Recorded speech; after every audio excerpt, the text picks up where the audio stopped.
ಬೆಳಗಿನ ಬೆಳಕು. ಅರಣ್ಯಕಾಂಡ 1:47-54. ಎಣಿಕೆಯಲ್ಲಿ ಸೇರದ ಕುಲ. ಅರಣ್ಯಕಾಂಡ 1:49-54. ಒಂದು ಸಣ್ಣ ಸೂಚನೆಯಂತೆ ಕಂಡರೂ ಇದು ದೇವರ ಆಳವಾದ ವಿನ್ಯಾಸವನ್ನು ಒಳಗೊಂಡಿದೆ.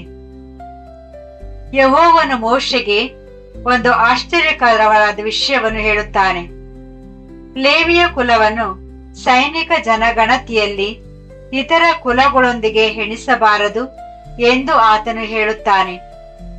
ಇಸ್ರಾಯೇಲಿನ ಉಳಿದವರನ್ನು ಯುದ್ಧಕ್ಕೆ ಹೋಗಬಲ್ಲ ಪುರುಷರನ್ನಾಗಿ ಎಣಿಸಲಾಗುತ್ತಿದೆ, ಆದರೆ ಲೇವಿಯರನ್ನು ಪ್ರತ್ಯೇಕಿಸಲಾಗಿದೆ.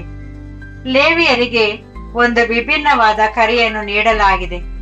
ಅವರನ್ನು ದೇವದರ್ಶನದ ಗುಡಾರದ ಮೇಲೆ, ಅದರ ಸಮಸ್ತ ಸಾಮಗ್ರಿ ಮತ್ತು ಉಪಕರಣ ಮೇಲೆ ನೇಮಿಸಲಾಗಿದೆ.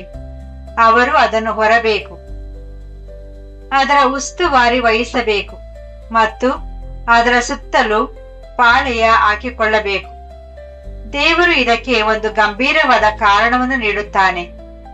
ಯಾರಾದರೂ ಅಪರಿಚಿತರು, ಅನಧಿಕೃತರು, ವ್ಯಕ್ತಿಗಳು ಹತ್ತಿರ ಬಂದರೆ ಮರಣದಂಡನೆಯಾಗುವುದು ಮತ್ತು ಇಡೀ ಸಮುದಾಯದ ಮೇಲೆ ದೇವರ ಕೋಪ ಬರಬಹುದು.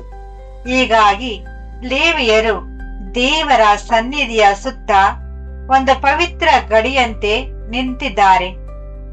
ಇದು ಕೇವಲ ವ್ಯವಸ್ಥೆಯ ವಿಷಯವಲ್ಲ, ತನ್ನ ಸನ್ನಿಧಿಯನ್ನು ಪವಿತ್ರತೆಯಿಂದ ಹೇಗೆ ಕಾಯಬೇಕು ಎಂಬುದನ್ನು ದೇವರು ಇಸ್ರಾಯೇಲರಿಗೆ ಕಲಿಸುತ್ತಿದ್ದಾನೆ.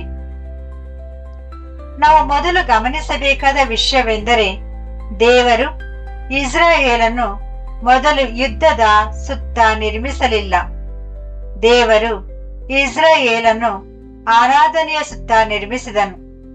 ಹೌದು, ಸ್ವಾಸ್ಥ್ಯದ ಕಡೆಗೆ ಸಾಗಲು ಇಸ್ರಾಯೇಲಿಗೆ ಸೈನ್ಯದ ಅಗತ್ಯವಿತ್ತು. ಆದರೆ ದೇವರು ತನ್ನ ವಾಸಸ್ಥಳವನ್ನು ಕೇಂದ್ರದಲ್ಲಿರಿಸಿದನು ಮತ್ತು ಅದರ ಸುತ್ತಲೂ ಲೇವಿಯರನ್ನು ಇರಿಸಿದನು. ಪಾಳೆಯವು ಗುಡಾರಗಳ ಸುತ್ತಲಿನ ವೃತ್ತವಾಗಿರಲಿಲ್ಲ, ಅದು ದೇವರ ಸುತ್ತಲಿನ ವೃತ್ತವಾಗಿತ್ತು. ಇದು ದೇವ ಜನರಿಗೆ ದೇವರ ಸನ್ನಿಧಿಯು ಕೇವಲ ಒಂದು ಆಯ್ಕೆಯಲ್ಲ, ಬದಲಾಗಿ ಅದು ಕೇಂದ್ರ ಬಿಂದು ಎಂದು ಕಲಿಸುತ್ತದೆ. ದೇವರು ಇಲ್ಲದಿದ್ದರೆ ಎಲ್ಲವೂ ಗೊಂದಲಮಯವಾಗುತ್ತದೆ. ದೇವರು ಕೇಂದ್ರದಲ್ಲಿದ್ದರೆ ಪ್ರಯಾಣವು ಆರಾಧನೆಯಾಗುತ್ತದೆ ಮತ್ತು ಯುದ್ಧವು ವಿಧೇಯತೆಯಾಗುತ್ತದೆ. ಇದು ನಮ್ಮ ವೈಯಕ್ತಿಕ ಜೀವನಕ್ಕೂ ಒಂದು ಪ್ರಬಲವಾದ ಚಿತ್ರಣವಾಗಿದೆ. ಅನೇಕ ಜನರು ತಮ್ಮ ಕೆಲಸ, ಹಣ, ಕೌಟುಂಬಿಕ ಯೋಜನೆಗಳು, ಸೌಕರ್ಯ ಅಥವಾ ಗೌರವದ ಸುತ್ತ ಜೀವನವನ್ನು ನಿರ್ಮಿಸುತ್ತಾರೆ. ನಂತರ ಅವರು ದೇವರನ್ನು ಒಂದು ಸಣ್ಣ ಭಾಗವಾಗಿ ಸೇರಿಸಲು ಪ್ರಯತ್ನಿಸುತ್ತಾರೆ. ಆದರೆ ಅರಣ್ಯಕಾಂಡವು ಬೇರೆ ವಿಧಾನದ ವಿನ್ಯಾಸವನ್ನು ತೋರಿಸುತ್ತದೆ. ದೇವರು ಪಕ್ಕದ ಸ್ಥಾನವನ್ನು ಪಡೆಯುವುದಿಲ್ಲ, ಆತನು ಮಧ್ಯಸ್ಥಾನವನ್ನು ಪಡೆಯುತ್ತಾನೆ.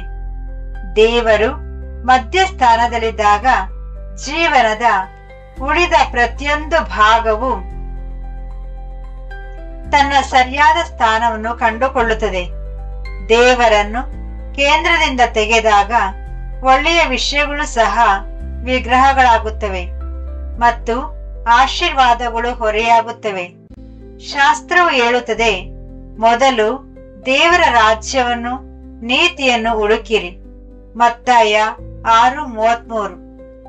ಎಲ್ಲವೂ ಸರಿಯಾದ ಮೇಲೆ ದೇವರನ್ನು ಹುಡುಕಿ ಎಂದು ಅದು ಹೇಳುವುದಿಲ್ಲ, ಮೊದಲು ಎಂದು ಹೇಳುತ್ತದೆ.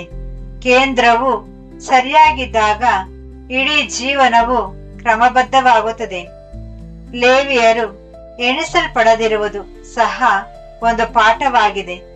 ಲೇವಿಯರನ್ನು ಹೋರಾಡುವ ಸೈನ್ಯವಾಗಿ ಎಣಿಸಲಿಲ್ಲ, ಆದರೆ ಲೇವಿಯರು ಪ್ರಯೋಜನವಿಲ್ಲದವರಲ್ಲ. ಲೇವಿಯರು ಬೇರೆಯದೇ ರೀತಿಯ ಯುದ್ಧವನ್ನು ನಡೆಸುತ್ತಿದ್ದರು. ಅವರ ಯುದ್ಧವು ಪವಿತ್ರತೆಯನ್ನು ಕಾಯುವುದಾಗಿತ್ತು. ಅವರ ಯುದ್ಧವು ಪವಿತ್ರ ವಸ್ತುಗಳ ಬಳಿ ಸೇವೆ ಮಾಡುವುದಾಗಿತ್ತು.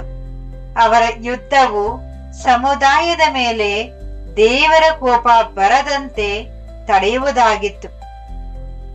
ಅನೇಕ ಜನರು ಕೇವಲ ಹೊರಗಿನ ಹೋರಾಟಗಳನ್ನು ಅರ್ಥ ಮಾಡಿಕೊಳ್ಳುತ್ತಾರೆ, ಆದರೆ ಒಳಗಿನ ಪವಿತ್ರತೆಯು ಹೆಚ್ಚು ಮುಖ್ಯವೆಂದು ದೇವರು ಕಲಿಸುತ್ತಾನೆ. ಹೊರಗಿನ ಶತ್ರುಗಳೊಂದಿಗೆ ಕತ್ತಿಯಿಂದ ಹೋರಾಡಬಹುದು, ಆದರೆ ಪಾಳೆಯದ ಒಳಗಿನ ಪಾಪವು ಯಾವುದೇ ಶತ್ರುಗಿಂತ ವೇಗವಾಗಿ ಒಂದು ರಾಷ್ಟ್ರವನ್ನು ನಾಶಪಡಿಸಬಲ್ಲದು. ಇದಕ್ಕಾಗಿಯೇ ದೇವರು ಲೇವಿಯರನ್ನು ಒಂದು ಗಡಿಯನ್ನಾಗಿ ನೇಮಿಸಿದನು. ಅಸಡ್ಡೆಯಿಂದ ತನ್ನ ಬಳಿಗೆ ಬರದಂತೆ ಆತನು ಇಡೀ ಪಾಳ್ಯವನ್ನು ರಕ್ಷಿಸುತ್ತಿದ್ದನು. ಹೊಸ ಒಡಂಬಡಿಕೆಯಲ್ಲಿ ಭೌತಿಕ ಗುಡಾರದ ಸುತ್ತಲೂ ಪಾಳೆಯ ಹಾಕಲು ನಮ್ಮಲ್ಲಿ ಲೇವಿಯರ ಕುಲವಿಲ್ಲ, ಆದರೆ ಇದರ ಅರ್ಥ ಈಗ ಇನ್ನೂ ಬಲವಾಗಿದೆ. ದೇವರ ವಾಸಸ್ಥಳ ಈಗ ಆತನ ಜನರಲ್ಲಿ ಅಡಗಿದೆ. ಸತ್ಯವೇದವು ಹೇಳುತ್ತದೆ, ನೀವು ಜೀವವುಳ್ಳ ದೇವರ ಆಲಯವಾಗಿದ್ದೀರಿ. 2 ಕೊರಿಂಥದವರಿಗೆ 6:16. ಮತ್ತು ನಿಮ್ಮ ಶರೀರವು ಪವಿತ್ರಾತ್ಮನ ಆಲಯವಾಗಿದೆ. 1 ಕೊರಿಂಥದವರಿಗೆ 1:19. ಹಾಗಾದರೆ ಪ್ರಶ್ನೆ ಏನೆಂದರೆ, ಇಂದು ದೇವರ ಸನ್ನಿಧಿಯನ್ನು ಹೇಗೆ ಕಾಯಲಾಗುತ್ತಿದೆ? ನಾವು ಆತನನ್ನು ಕೇಂದ್ರದಲ್ಲಿರಿಸಿದಾಗ ಅದು ರಕ್ಷಿಸಲ್ಪಡುತ್ತದೆ.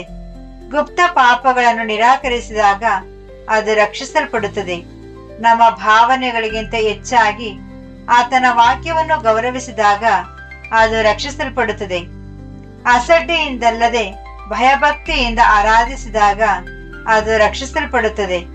ಇಬ್ರಿಯ ಪತ್ರವು ಹೇಳುತ್ತದೆ, ನಮಗೆ ಕೃಪೆ ಇರಲಿ, ಆ ಕೃಪೆಯ ಮೂಲಕ ದೇವರಿಗೆ ಮೆಚ್ಚುಗೆ ಆಗುವಂತೆ ಭಯಭಕ್ತಿಗಳಿಂದ ಆತನನ್ನು ಆರಾಧಿಸೋಣ. ಇಬ್ರಿಯ 12:28. ದೇವರು ಪ್ರೀತಿ ಸ್ವರೂಪಿಯಾಗಿದ್ದಾನೆ, ಆದರೆ ಆತನು ಪವಿತ್ರನೂ ಆಗಿದ್ದಾನೆ. ಅದೇ ಭಾಗವು ಹೇಳುತ್ತದೆ, ನಮ್ಮ ದೇವರು ದಹಿಸುವ ಅಗ್ನಿಯಾಗಿದ್ದಾನೆ. ಇಬ್ರಿಯ 12:29. ಅಂದರೆ ನಾವು ಆತನ ಹತ್ತಿರ ಬಂದಷ್ಟು ಹೆಚ್ಚು ಜಾಗರೂಕರಾಗಿರಬೇಕು. ದೇವರ ಸನ್ನಿಧಿಯನ್ನು ಸೇವೆಯ ಮೂಲಕ ಹೊರಬೇಕು ಎಂದು ಸಹ ಲೇವಿಯರು ನಮಗೆ ಕಲಿಸುತ್ತಾರೆ. ದೇವ ದರ್ಶನದ ಗುಡಾರವು ತಾನಾಗಿಯೇ ಚಲಿಸಲು ಸಾಧ್ಯವಿರಲಿಲ್ಲ. ಪವಿತ್ರ ಸಾಮಗ್ರಿಗಳು ತಾವಾಗಿಯೇ ರಕ್ಷಿಸಿಕೊಳ್ಳಲು ಸಾಧ್ಯವಿರಲಿಲ್ಲ. ಅವುಗಳನ್ನು ಹೊರಲು ದೇವರು ಜನರನ್ನು ಆರಿಸಿಕೊಂಡನು. ದೇವರ ಮನೆಯಲ್ಲಿ ಜವಾಬ್ದಾರಿಯು ಆರಾಧನೆಯ ಭಾಗವಾಗಿದೆ ಎಂದು ಇದು ತೋರಿಸುತ್ತದೆ.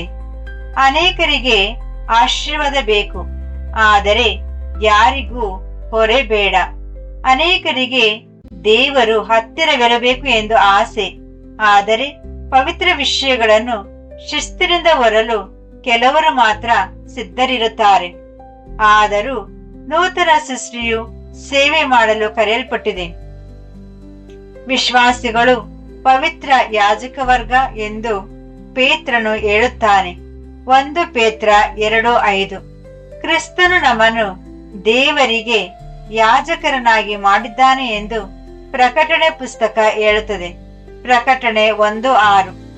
ಅಂದರೆ ನಮ್ಮಲ್ಲಿ ಪ್ರತಿಯೊಬ್ಬರು ಯಾಜಕ ಜೀವನಕ್ಕೆ ಕರೆಯಲ್ಪಟ್ಟಿದ್ದೇವೆ.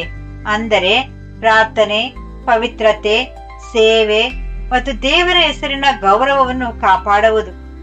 ಈಗ ಇದನ್ನು ಮತ್ತೆ ಕೇಂದ್ರಕ್ಕೆ ತನ್ನಿ. ಗುಡಾರವು ಕೇಂದ್ರದಲ್ಲಿದ್ದಾಗ ಪ್ರತಿಯೊಂದು ಕುಲವು ಯಾವ ದಿಕ್ಕಿಗೆ ಮುಖ ಮಾಡಬೇಕೆಂದು ತಿಳಿದಿತ್ತು. ಪ್ರತಿದಿನ ಬೆಳಿಗ್ಗೆ ಅವರು ಕೇಂದ್ರವನ್ನು ನೋಡುತ್ತಿದ್ದರು. ಪಾಳೆಯದ ಪ್ರತಿಯೊಂದು ಚಲನೆಯು ಅವರಿಗೆ ನೆನಪಿಸುತ್ತಿತ್ತು. ದೇವರು ಮೊದಲು ಹೋಗುತ್ತಾನೆ, ದೇವರು ಕೇಂದ್ರದಲ್ಲಿದ್ದಾನೆ, ದೇವರು ದಿಕ್ಕನ್ನು ನಿರ್ಧರಿಸುತ್ತಾನೆ. ಅದೇ ರೀತಿ ದೇವರು ನಮ್ಮ ಜೀವನದ ಕೇಂದ್ರದಲ್ಲಿದ್ದಾಗ ನಮ್ಮ ನಿರ್ಧಾರಗಳು ಬದಲಾಗುತ್ತವೆ. ನಾವು ಮೊದಲು ಜನರು ಏನು ಅಂದುಕೊಳ್ಳಬಹುದು ಎಂದು ಕೇಳುವುದಿಲ್ಲ, ದೇವರು ಏನನ್ನು ಬಯಸುತ್ತಾನೆ ಎಂದು ಕೇಳುತ್ತೇವೆ. ನಾವು ಮೊದಲು ಯೋಜನೆಗಳನ್ನು ಹಾಕಿ ನಂತರ ಅದನ್ನು ಆಶೀರ್ವದಿಸಿ ಎಂದು ದೇವರನ್ನು ಕೇಳುವುದಿಲ್ಲ. ಬದಲಾಗಿ ನಮ್ಮ ಯೋಜನೆಗಳನ್ನು ಆತನಿಗೆ ಒಪ್ಪಿಸಿ ಆತನೇ ನಡೆಸಲಿ ಎಂದು ಕೇಳುತ್ತೇವೆ. ನಾವು ಆರಾಧನೆಯನ್ನು ಕೇವಲ ವಾರಾಂತ್ಯದ ಅವಶ್ಯವಾಗಿ ಬಳಸುವುದಿಲ್ಲ. ನಾವು ಆರಾಧನೆಯನ್ನು ದೈನಂದಿನ ಜೀವನವಾಗಿ ಬದುಕುತ್ತೇವೆ. ರೋಮಾಪುರದವರಿಗೆ ಬರೆದ ಪತ್ರವು ನಿಮ್ಮ ದೇಹಗಳನ್ನು ಸಜೀವ ಯಜ್ಞವಾಗಿ ಅರ್ಪಿಸಿರಿ ಎಂದು ಹೇಳುತ್ತದೆ. ರೋಮ 12:1. ಯಜ್ಞವನ್ನು ಯಜ್ಞ ವೇದಿಕೆಯ ಮೇಲೆ ಇರಿಸಲಾಗುತ್ತದೆ ಮತ್ತು ಯಜ್ಞ ವೇದಿಕೆಯು ದೇವರ ಕೇಂದ್ರ ಬಿಂದುವಾಗಿದೆ. ಆದ್ದರಿಂದ ದೇವರು ಕೇಂದ್ರದಲ್ಲಿದ್ದಾಗ ನಮ್ಮ ಸಮಯ, ಹಣ, ಸಂಬಂಧಗಳು, ಮಾತು ಮತ್ತು ಅಭ್ಯಾಸಗಳು ನಮ್ಮ ಸ್ವಂತ ಹಿತದ ಸುತ್ತಲಲ್ಲದೆ ಆತನ ಸುತ್ತಲು ಪ್ರಾರಂಭಿಸುತ್ತವೆ. ದೇವರು ಕೇಂದ್ರದಲ್ಲಿ ಇಲ್ಲದಿದ್ದರೆ ಪಾಳೆಯವು ಕ್ರಮವಿಲ್ಲದೆ ಚದುರಿ ಹೋದ ಗುಡಾರಗಳಂತಾಗುತ್ತದೆ. ಜನರು ದಾರಿ ತಪ್ಪುತ್ತಾರೆ, ದೂರು ನೀಡುತ್ತಾರೆ, ಅಸಹ್ಯ ಪಡುತ್ತಾರೆ, ಜಗಳವಾಡುತ್ತಾರೆ ಮತ್ತು ಕುಸಿದು ಬೀಳುತ್ತಾರೆ. ಅರಣ್ಯದಲ್ಲಿ ಇಸ್ರಾಯೇಲರು ಯೆಹೋವನ ಮೇಲೆ ಗಮನ ಹರಿಸುವುದನ್ನು ನಿಲ್ಲಿಸಿದಾಗಲೆಲ್ಲ ಇದೇ ಸಂಭವಿಸಿತು. ಆದರೆ ದೇವರು ಕೇಂದ್ರದಲ್ಲಿದ್ದಾಗ ಹೃದಯವು ಸ್ಥಿರವಾಗುತ್ತದೆ. ಅರಣ್ಯದಂತಹ ಕಠಿಣ ಸಮಯದಲ್ಲೂ ಶಾಂತಿ ಬೆಳೆಯುತ್ತದೆ. ಹೋರಾಟಗಳ ನಡುವೆಯೂ ವಿಧೇಯತೆ ಸಾಧ್ಯವಾಗುತ್ತದೆ. ನೋವಿನಲ್ಲಿ ಆರಾಧನೆಯು ನೈಜವಾಗುತ್ತದೆ. ಹೀಗಾಗಿ ಅರಣ್ಯಕಾಂಡ 1:43-54 ನಮಗೆ ಸರಳವಾದ ಆದರೆ ಪ್ರಬಲವಾದ ಚಿತ್ರಣವನ್ನು ನೀಡುತ್ತದೆ. ದೇವರು ತನ್ನ ಸನ್ನಿಧಿಯನ್ನು ರಕ್ಷಿಸಲು, ಗೌರವಿಸಲು ಮತ್ತು ಕೇಂದ್ರದಲ್ಲಿರಿಸಲು ಬಯಸಿದ್ದರಿಂದಲೇ ಲೇವಿಯರನ್ನು ಸೈನ್ಯದೊಂದಿಗೆ ಎಣಿಸಲಿಲ್ಲ. ನೂತನ ಸೃಷ್ಟಿಯು ಅದೇ ಸತ್ಯವನ್ನು ಕಲಿಯುತ್ತದೆ. ನಾವು ದೇವರ ಸುತ್ತ ಬದುಕಲು ಕರೆಯಲ್ಪಟ್ಟಿದ್ದೇವೆ. ನಮ್ಮ ಜೀವನದ ಸುತ್ತ ದೇವರನ್ನು ಸೇರಿಸಿಕೊಳ್ಳುವುದಕ್ಕಲ್ಲ. ನಾವು ದೇವರನ್ನು ಕೇಂದ್ರದಲ್ಲಿರಿಸಿದರೆ ಇಡೀ ಪ್ರಯಾಣವು ಅರ್ಥಪೂರ್ಣವಾಗುತ್ತದೆ ಮತ್ತು ನಮ್ಮ ಸ್ವಾಸ್ಥ್ಯವು ನಮಗೆ ತಪ್ಪಿ ಹೋಗುವುದಿಲ್ಲ. ಪವಿತ್ರ ತಂದೆಯಾದ ಯೆಹೋವನೇ, ನೀನು ನಿನ್ನ ವಾಸಸ್ಥಳವನ್ನು ನಿನ್ನ ಜನರ ಮಧ್ಯದಲ್ಲಿ ಇರಿಸಿದಕ್ಕಾಗಿ ನಿನಗೆ ವಂದನೆಗಳು. ನಿನ್ನನ್ನು ನಮ್ಮ ಜೀವನದ ಕೇಂದ್ರದಲ್ಲಿ ಇರಿಸಲು ನಮಗೆ ಕಲಿಸು. ಇದರಿಂದ ಉಳಿದ ಪ್ರತಿಯೊಂದು ವಿಷಯವೂ ತನ್ನ ಸರಿಯಾದ ಸ್ಥಾನವನ್ನು ಕಂಡುಕೊಳ್ಳಲಿ. ನಿನ್ನ ಸನ್ನಿಧಿಯ ವಿಷಯದಲ್ಲಿ ಜಾಗರೂಕರಾಗಿರಲು, ಆರಾಧನೆಯಲ್ಲಿ ಭಕ್ತಿ ತೋರಿಸಲು ಮತ್ತು ಸೇವೆಯಲ್ಲಿ ನಂಬಿಗಸ್ತರಾಗಿರಲು ನಮಗೆ ಸಹಾಯ ಮಾಡು. ಪವಿತ್ರ ವಿಷಯಗಳನ್ನು ಅಸಡ್ಡೆಯಿಂದ ಕಾಣದಂತೆ ನಮ್ಮನ್ನು ಕಾಪಾಡು ಮತ್ತು ಪಾಪ ಹಾಗೂ ಗೊಂದಲಗಳಿಗೆ ನಾವು ಜಾರದಂತೆ ನಮ್ಮನ್ನು ರಕ್ಷಿಸು. ನಮ್ಮ ಪ್ರಭುವಾದ ಯೇಸುವಿನ ಮೂಲಕ ನೀನೇ ನಮ್ಮ ನಿಜವಾದ ಕೇಂದ್ರವಾಗಿರುವಂತೆ ಪ್ರತಿದಿನವೂ ಸಜೀವ ಯಜ್ಞವಾಗಿ ಬದುಕಲು ನಮಗೆ ಸಹಾಯ ಮಾಡು. ಆಮೇನ್.